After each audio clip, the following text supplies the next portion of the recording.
Järgmine teema on siis hea haridus ja hea kasvatus koolis ja paneeldiskussiooni juht on Signe Aus ja vestlevad siis Enel Kotli, Helve Lokk, Kersti Nigesel, Tarvo Siilaberg, Liivika Simmul ja Egle Viilma. Palun, olge head, võtke istet. Enamik on siis koolide direktorid. Mõnedel on ka kokkupuude lasteaia juhtimisega.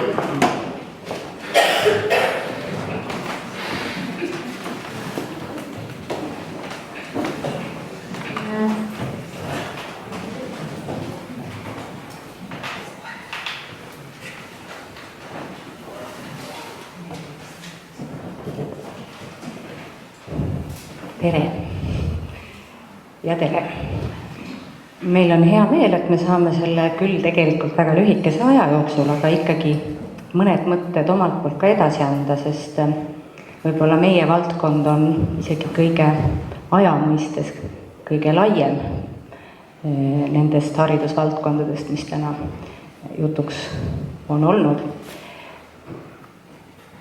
Ja ma kõigepealt tegelikult laseks mikrofoni ringi käia, et igaüks saaks öelda, kes ta on ja kust ta tuleb, et nimi ja nägu kokku ka läheks. Mina olen Tarvo Siilaberg, Tartu Peetri kooli direktor. Olen ka Eesti Kristlike Erakoolide Liidu juhatuse liige. Et rõõm on tõdeda, et meie liit, mis saab 3-aastaseks sel aastal, koondab juba õigemini kõiki Eestis tegutsevaid kristlikke erakoole, keda on kokku 9, kokku siis umbes 1500 õpilase. Tere, mina olen Helve Lokk, tulen ka Tartust ja Tartu Kristliku Põhikooli direktor olen. Tere ka minu poolt, olen Egle Viilma, Tallinna Toomkooli direktor. Olen Kersti Nigesel, vanaline hariduskolleegiumi direktor ja ma mõtlen, et siin ei ole Enel Kotlit, et ta ei sai teda lihtsalt. Liivika Simmul, Püha Johannese kooli direktor ja 4. poisteklassi juhataja, klassiõpetaja. Ja mina olen Signe Aus, Kaarli kooli direktor. Tegelikult mind inspireeris neid küsimusi siin alguses esitama võib-olla üldse sõna hea, millest me eesti keeles sõnad hea ja tore justkui tähendavad kõike ja tegelikult suhteliselt mitte midagi. Et me pole kokku leppinud, mis see hea täpselt siis on. Me ise oleme enamus saanud hariduse sellel ajal, kui enamustel inimestel ja isegi õpetajatel polnud kas võimalust või põhjust küsida, mis on hea haridus. See oli lihtsalt see töö, mis koolis tehti ja täna on siis see situatsioon, kus ma arvan, et iga inimene arvab, et ta teab, mis on haridus. Valikuvõimalusi on väga palju. Minu küsimus oleks, kas on olemas selline universaalne hea haridus, mis võiks läbida siis kõiki neid erinevaid ootusi?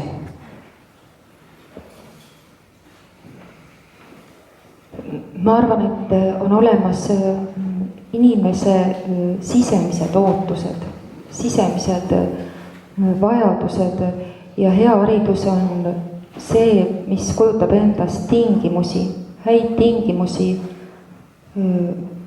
iga isiksuse sisemise potentsiaali arenemiseks.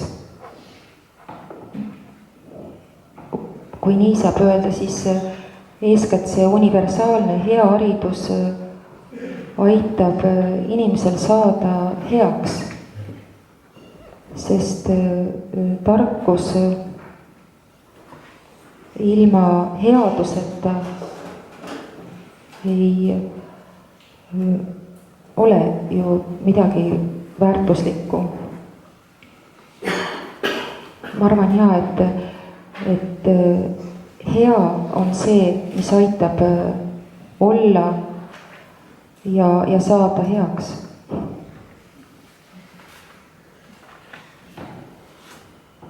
Kui võtta seda, et iga inimene on siia ilma kutsutud, siis see hariduse sisu, mida igaüks meist vajab, võib ka olla väga erinev. ja ühes koolis kohtusime niisugust motot, mis minu meelest oli väga tore, et õpetaja ülesanne on äratada lapse hinges lootus ja anda talle tulevik. Ja see võib olla tõesti väga erinev, selle tõttu ka see hariduse sisu, see on nagu personaliseeritud ja eeldab ka personaalset kontakti, et seda ära tunnetada, mis on vajalik ja see seab õpetajale väga suured ülesanded. Jah, ma olen nõus, et see sõna hea on väga, teeb komplitseerituks või küsimus on, et kelle jaoks hea. Et koolijuhina ma võin küsida, et kas kooli jaoks või kes see kool on, õpilaste jaoks hea, lapsevanema jaoks. Ja kui sa tõid välja, Signe, selle, et me omal ajal, kui me koolis käisime, siis meil ei olnud õigus küsida, mis on hea.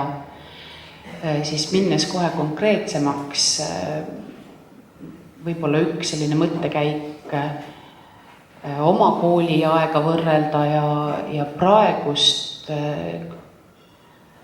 haridust, siis see kogemuslik pool võib-olla on see, mis teeb heaks. Et kindlasti on ka head ja halvad kogemused, aga kindlasti see komponent, kogemuslik võib-olla haridus. Ja kui me räägime siis sellest reast siin, kus me oleme kõik üldhariduskooli esindajad, siis ka haridus ja kasvatus, et need on nagu üks osa, et me ei saa rääkida ainult kindlasti haridusest. Jah, olen ka nõus eelpool kõnelejatega. Ja mis võib-olla oma poolt lisan on see, et tegelikult Jumal on loonud iga inimese teatud kutsega. Ta on kutsunud inimese tegema teatud tööd, olema keegi ja võib-olla see hea hariduse üks osa ongi see, kui me leiame üles, aitame lapsel leida selle, kelleks ta on kutsutud ja siis anda talle need vajalikud tööriistad selleks, et saada teadmisi, kanda oma hinge eest hoolt ja saada tõepoolest heaks inimeseks. Heaks sügavamas mõttes, kõige sügavamas mõttes. Tunda oma Jumalat, elada Jumala seadustega kooskõlas ja täita tõesti see kutsumine, milleks Jumal on ta siia maailma saatnud. Et hea haridus minu arvates ei ole, selles ei ole õppija anonüümne, õppija on märgatud isiksusena ja märgatud selles mõttes, et kool, see haridus, mis talle koolis antakse, üks osa kõigest sellest, mis ta õpib, aga see haridus peaks aitama tal täielikult välja arendada oma võimeid, täita seda Jumalast antud potentsiaali, mis meil kõigil on. Ja selle üks oluline osa on hingeharidus, ehk siis empaatiavõime arendamine, mis minu arvates tähendab eelkõige seda, et oskust märgata teises inimeses iseennast ja seeläbi saab ka meie ühiskond laiemalt sidusamaks.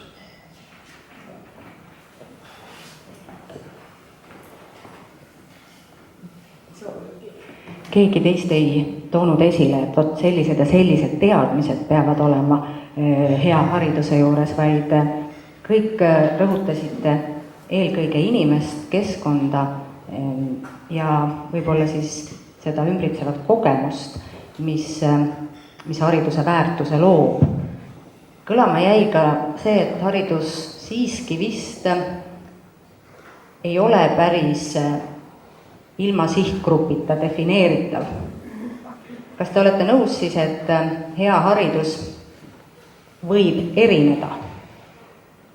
Kas ta peaks vastama sihtgrupi ootusele? Väike irriteeriv küsimus. Või on ta universaalne kõigi jaoks? Nii ja naa. ühest küljest on praegu üldhariduskoolide maastik ju väga kirju ja nii-öelda igaüks võiks leida oma.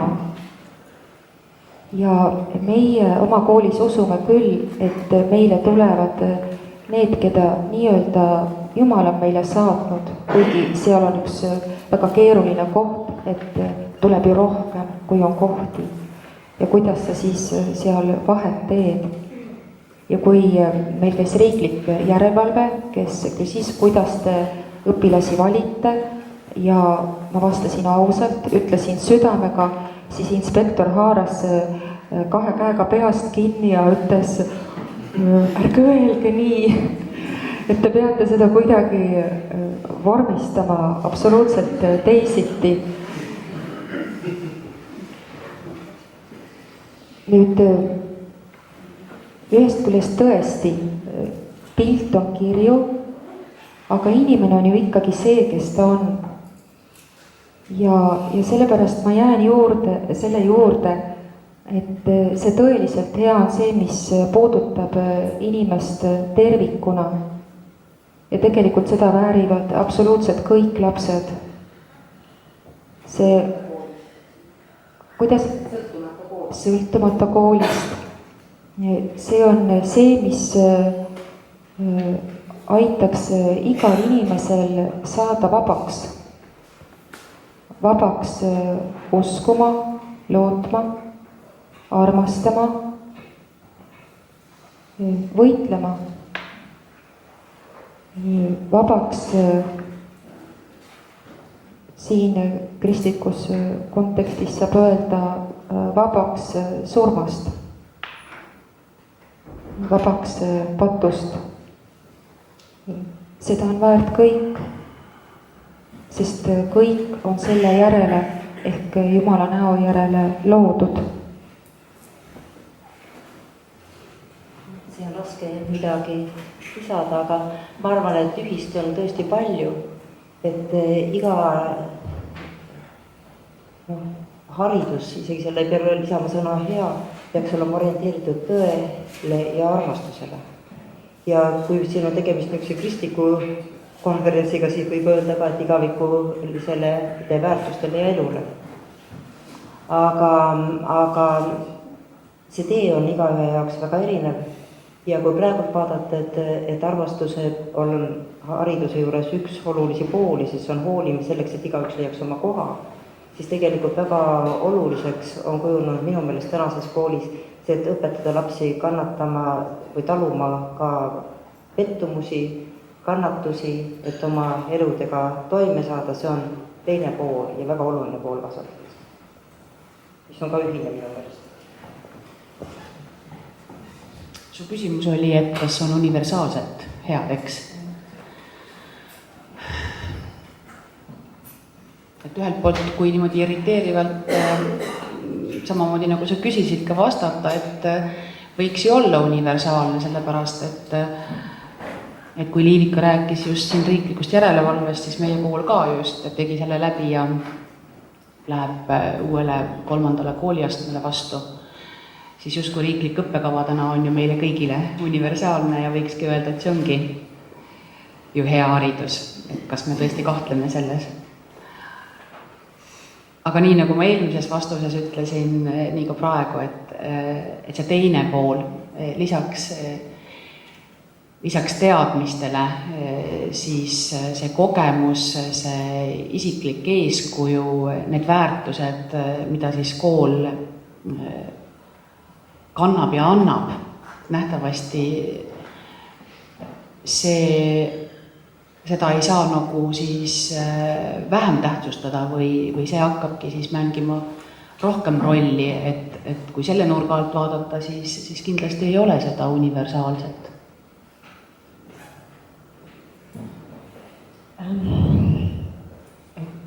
Kindlasti on jah see, mis paneb meil paika riiklik õppekava, on siis need teadmiste pool ja tegelikult ka väärtussüsteem, sest et viimases õppekavas on just välja toodud, et põhikool on kasvatusasutus, et me kasvatame lapsi. aga nii nagu tegelikult kahel inimese jaoks ei ole see hea üks ja sama mõiste, siis tegelikult on ka erinevad sihtgrupid erinevate ootustega. Ja kui me nüüd räägime, kes on siis selle põhihariduse sihtgrupp, kui laps tuleb kooli, siis on sihtgrupiks lapsevanem. Ja lapsevanema maailmavaatest lähtuvalt, mida tema siis hindab ja mida ta tähtsaks peab, sellest lähtuvalt ta valib ka oma kooli. Ja meie nüüd kristlike koolidega siin ühes reas, me oleme pannud paika teatud väärtussüsteemi, mis on meie jaoks oluline. Ja meile tulevad vanemad sihtrühm, kes peavad neid samu väärtusi oluliseks. Ja võib-olla see teeb meie elu pisut kergemaks, et meil on nagu ühtne nagu selline platvorm, millest me lähtume. Lapsevanemad teavad, mida meie pakume, meie arvestame sellega, et lapsevanemad on sellega nõus. Aga kindlasti on nii palju ka kristlaste hulgas, ma usun, et te kõik olete seda näinud, et ka 2 sõpra kristlast ei ole päris igas asjas ühel meelel. Ja nii on ka lapsevanematel võimalik valida, et missugune kristlik kool, Tallinnas on nüüd mitu kristlikku kooli, Tartus on 2, 3. Nii et on ka siin lapsevanematel valiku võimalus. Jah, et see mõiste hea on natuke nagu mõiste tervis, väga keeruline defineerida, aga kohe tekivad mõtted, kui mõelda sellele, mis võiks olla halb või alternatiiv või puudulik. Eelkõneleja mõtet edasi arendades, siis ka Euroopa Inimõiguste konventsioon nimetab ühe lapsevanema põhilise õigusena valida oma lapsele maailmavaatele vastav haridus ja hariduselu korraldav avalik võim peaks selleks eeltingimused looma. Ka meie põhiseadus nimetab seda koolivaliku küsimust lapsevanema põhiseadusliku õigusena. Et ma võib-olla läheneksin sellele teemale laiemalt ja näeksin hea hariduskeskkonnana sellist keskkonda, kus on erisused sallitud, mis on demokraatlik ja mis on ühiskond, mis austab oma kodanikke ja nende õigusi lapsevanematele. Siis on hea kool ja erinev kool ja erinevad teed hea hariduseni võimalikud.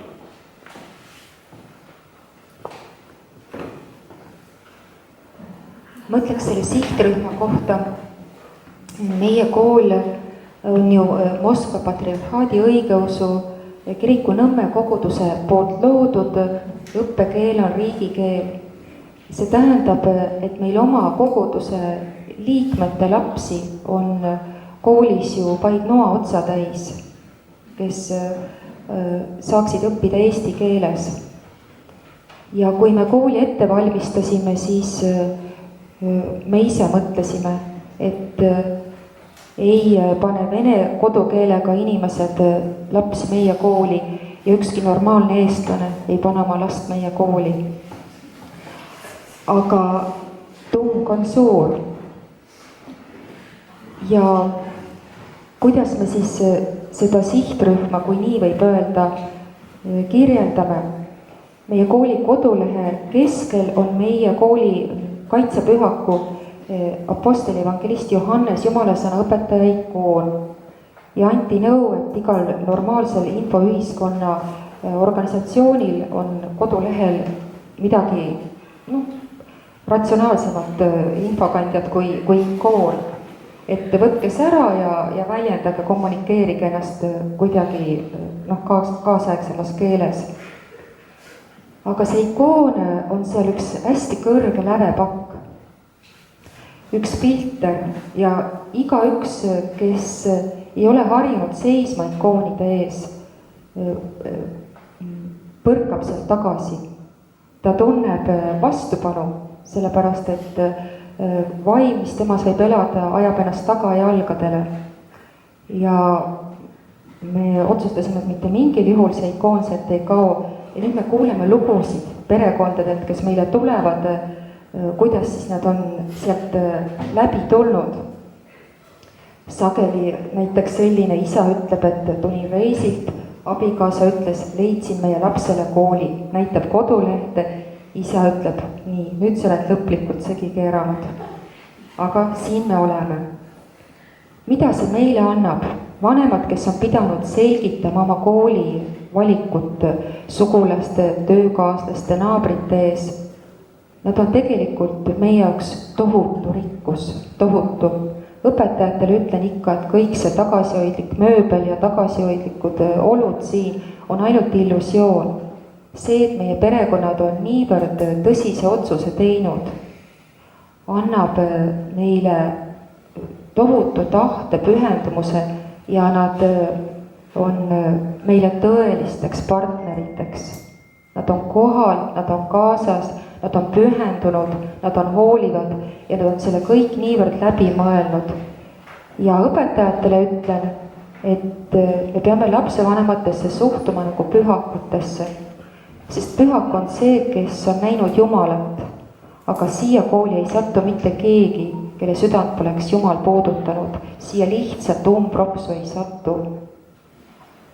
Ja sellepärast niisugune, kui kasutada kaasaegset terminit, sihtgrupp on midagi äärmiselt isiklikku. Aga isiklikud suhted on need, mis tegelikult annavad haridusele nii sisu, vormi kui üldse võimaluse.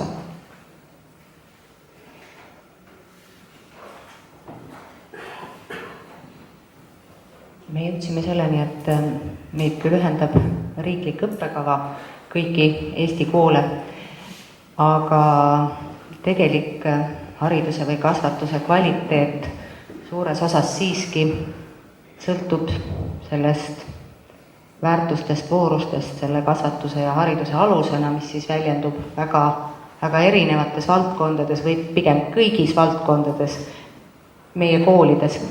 Ja ka nendes koolides, kes võib-olla ei ole neid samamoodi deklareerinud kui meie, on alateadlik väärtuskeskkond alati olemas. Aga väärtuseid kannavad inimesed. Siit võib olla lühike küsimus lõpetuseks. Milline roll, ütleme siis, teie koolides hea hariduse andmisel on õpetajal? Annan sealt poolt, siis jõuab mikrofon minuni tagasi, selline lühike vastus. Ma usun väga sellesse, et kool peab olema eelkõige kogukond, täiskasvanute kogukond, mis põhineb siis kristliku kooli puhul kristlikel väärtustel, aga ka demokraatlikel väärtustel ja õpetaja roll tulenevalt sellest on väga selge. Õpetaja on otsustaja ja õpetaja on osaline või peaks olema osaline kõigis otsustes, mis puudutavad tema tööd. Ja tema teine roll, spetsiifilisem roll on olla järgimist väärt eeskuju õppija jaoks, aga ka kolleegide ja miks mitte ka lapsevanemate jaoks. Meie koolis ja nagu ka igas teises koolis tegelikult kõige alus ja võtmeisik on õpetaja. Õpetaja õpetab õppekava ja mitte seda riiklikku õppekava ja isegi mitte seda kooliõppekava, mis me siin kõik rõõmsalt oleme kokku pannud, vaid tegelikult ta õpetab seda tõelist õppekava, ta õpetab iseennast, ta õpetab oma vaateid, ta on oma olemisega see, kes ta on. Ja keegi on kunagi öelnud väga rasked sõnad, aga see on tegelikult, kui me mõtleme, et see on tõde, et paljudele lastele on õpetaja võrdpilt Jumalast. Kui laps ei ole tulnud võib-olla kristlikust kodust ja tema õpetaja räägib talle Jumalast, siis lapse jaoks esitab see õpetaja jumalikkust. Nii et ühe kristliku kooli jaoks on õpetaja väga oluline. ma arvan, et ta ongi üks kõige tähtsamaid isikuid koolis.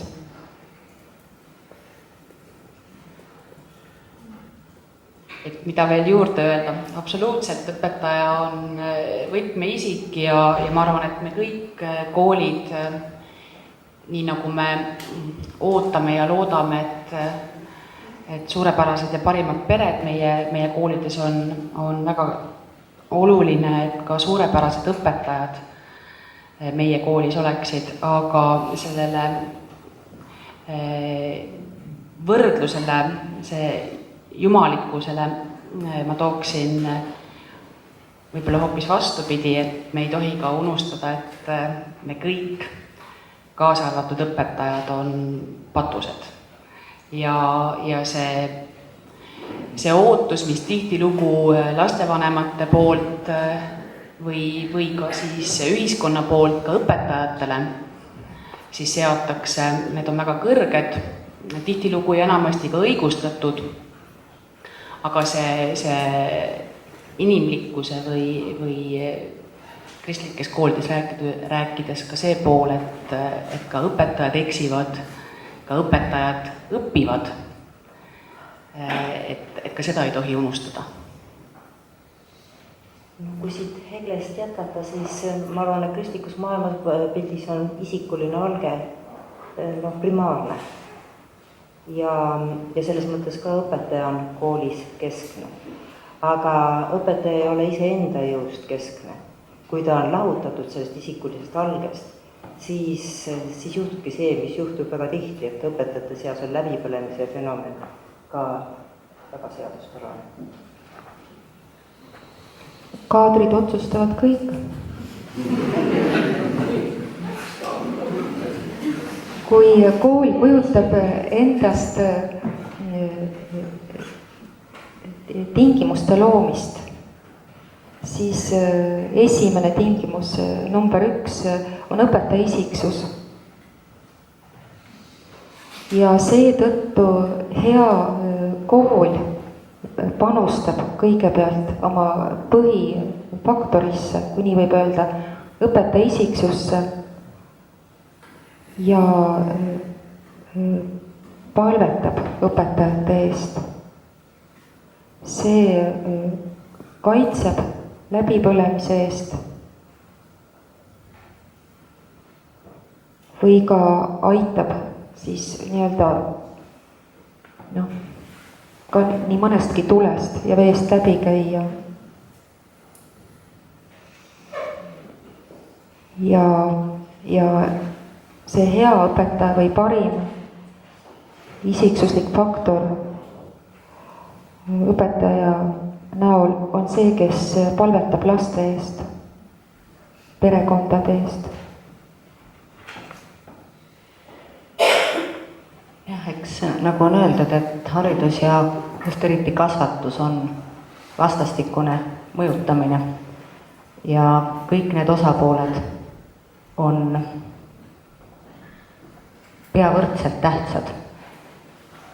Ma väga loodan, et selle väga lühikese aja jooksul vastastikku mõtteid kuulates me ka pisut kasvasime. Suur tänu teile!